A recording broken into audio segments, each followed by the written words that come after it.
मेरा सपना था कि एक दिन मैं फौज की वर्दी डालूं और राजपथ पे 26 जनवरी पे के दिन राष्ट्रपति के आगे उनकी आंखों में आंखें डाल के इनको सलामी देते हुए वहां से गुजरूं। क्लास 9th में मैं फेल हो गया, मतलब एक साल मेरा बर्बाद हो गया और दोबारा मुझे वो रिपीट करनी पड़ी। मतलब मेरे जो भी क्लासमेट्स थे मेरे सीनियर बन चुके थे और मेरे जूनियर मेरे बैचमेट्स, मुझे बहुत खराब लगा। एक साल तो मैं डिप्रेशन में आ गया था बिल्कुल। मुझे लगा मैं टूट चुका हूं, मगर सपना मैंने नहीं छोड़ा अपना, सपना वहीं रहा।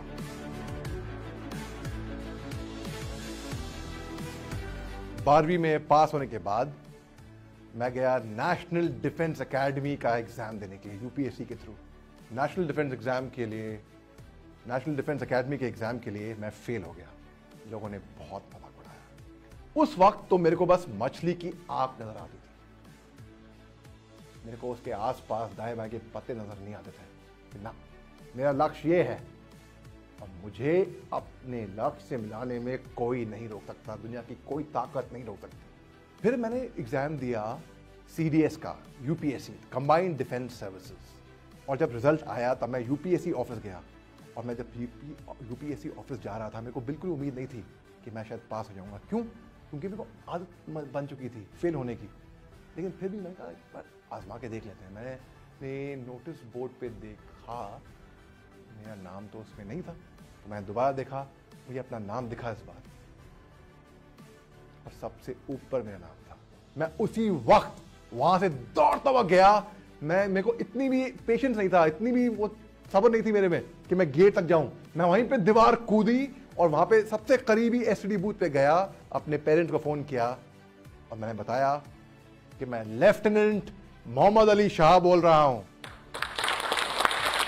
मेरा दाखिला हो गया ऑफिसर्स ट्रेनिंग एकेडमी चेन्नई में, जो दुनिया की सबसे टफेस्ट ट्रेनिंग एकेडमी मानी जाती है। अगर हिंदुस्तान में फौजी बनना है तो 4 साल की ट्रेनिंग होती है, 1 साल एनडीए में, 3 साल आईएमए में। यहां पे वही पोर्शन, वही सिलेबस, वही ट्रेनिंग आपको 10 महीने में दी जा रही थी। तो आपने 10 महीने में वो ट्रेनिंग करी। मैं हर टेस्ट में मेरे सुपर एक्सीलेंट आए। BPT, battle physical efficiency test, दौड़ने में फिट था मैं, फिजिकली फिट था। मगर एक टेस्ट ऐसा था जिसके लिए मैं 1 बार नहीं, 2 बार नहीं, 3 बार नहीं, कई दफा फेल होता रहा। फाइनल अटेम्प्ट तक हमारी टर्म ब्रेक हुई थी और जितने भी कैडेट्स थे, जेंटलमैन कैडेट, सब घर गए थे अपनी छुट्टी मनाने के लिए अपनी फैमिली के साथ। लेकिन मैं तो अकेडमी में ही रुका रहा। मुझे अनुमति नहीं मिली घर जाने की। कहा कि तुम कमजोर हो इस टेस्ट में, तुम अकेडमी में ही रुको। मुझे एक्स्ट्रा ड्रिल्स दी गई, मेरे को पनिशमेंट्स दिए थे, मैं पूरे करे। 4.5 साल हो चुके थे फौज में। मैं जम्मू कश्मीर देख चुका था, नॉर्थ ईस्ट देख चुका था। सिलेक्शन हुआ 26 जनवरी 2008 के परेड कमांडर का। और असम राइफल्स एक ऐसी जगह है जहां पे एक बटालियन नहीं, एक रेजिमेंट नहीं, पूरी इंडियन आर्मी के ऑफिसर्स आते हैं डेप्यूटेशन पे, और वहां पे सिलेक्ट होना बहुत बड़ी बात है। मैं उस टाइम पे फैसला कर लिया कि भैया मैं तो परेड कमांडर बनूंगा असम राइफल्स का और दस्ता कमांड करूंगा, चाहे कुछ हो जाए। सिलेक्शन शुरू हुआ। 30 में से 20, 20 में से 10, 10 में से 5।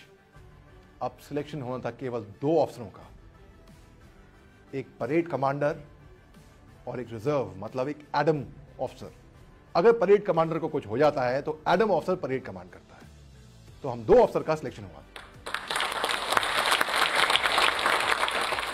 26 जनवरी आई और मेरा सपना साकार होने वाला था। मैं राजपथ पे उतरा, पाँव में तो बहुत दर्द था, लेकिन मैं अपना दर्द कहीं पे भी बयान नहीं होने दिया।